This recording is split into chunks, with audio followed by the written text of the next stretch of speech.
30% കുവൈറ്റികളും ഒരു 20% ഇന്ത്യൻസും, അതായത് 1.06 മില്യൺസ് ഇന്ത്യൻസ് ആണ് വരുന്നത്.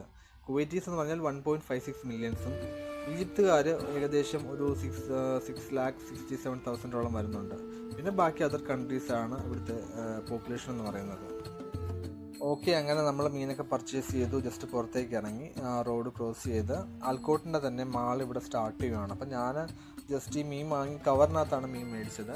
അപ്പോൾ അണ്ണൻ തിരിച്ചങ്ങോട്ട് പോയി. അണ്ണൻ്റെ റൂം അവിടെ അടുത്താണ്. എൻ്റെ ശരിക്കും റൂം വരുന്നത് ഫർവാനിയാണ്. അപ്പോൾ ഇന്നലെ ഒരു ഫിലിം ഫെസ്റ്റിൻ്റെ പ്രോഗ്രാം ഉണ്ടായിരുന്നു ഇവിടെ. അതിന് വന്നിട്ട് പിന്നെ ഞങ്ങളുടെ കമ്പനി അക്കോമഡേഷൻ തന്നെ മങ്കാഫിലുണ്ട്. അപ്പോൾ അവിടെ അണ്ണനോട് താമസിച്ചു. അപ്പോൾ അണ്ണനോട് ടാറ്റ പറഞ്ഞ് ഞാൻ അവിടെ നിന്ന് പോകുന്നു. അപ്പോൾ ജസ്റ്റ് ഈ ആൽക്കോട്ടിൻ്റെ അടുത്ത മാളിലേക്ക് നമ്മൾ കയറിയപ്പം അതിനോട് പറഞ്ഞു കവർ അലൗഡ് അല്ല എന്ന് പറഞ്ഞു, ഓൺലി ബാഗ്. അങ്ങനെ ഞാൻ ഫിഷ് എന്ത് ചെയ്തു, ബാഗിലോട്ട് മാറ്റിയിട്ട് ഞാൻ ജസ്റ്റ് യാത്ര തുടരുവാണ്. കാരണം ഈ രാവിലെ ആണെങ്കിൽ പോലും രാവിലെ ഒരു 7 to 9 ഇവിടെ ലേലത്തിൻ്റെ സമയം.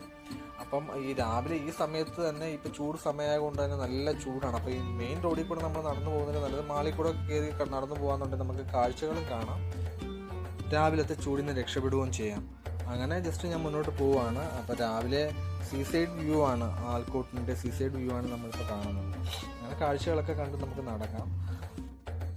അതിരാവിലെ ആയതുകൊണ്ട് തന്നെ ഇവിടെ തിരക്ക് തീരെ കുറവാണ്. കാരണം ഷോപ്പ്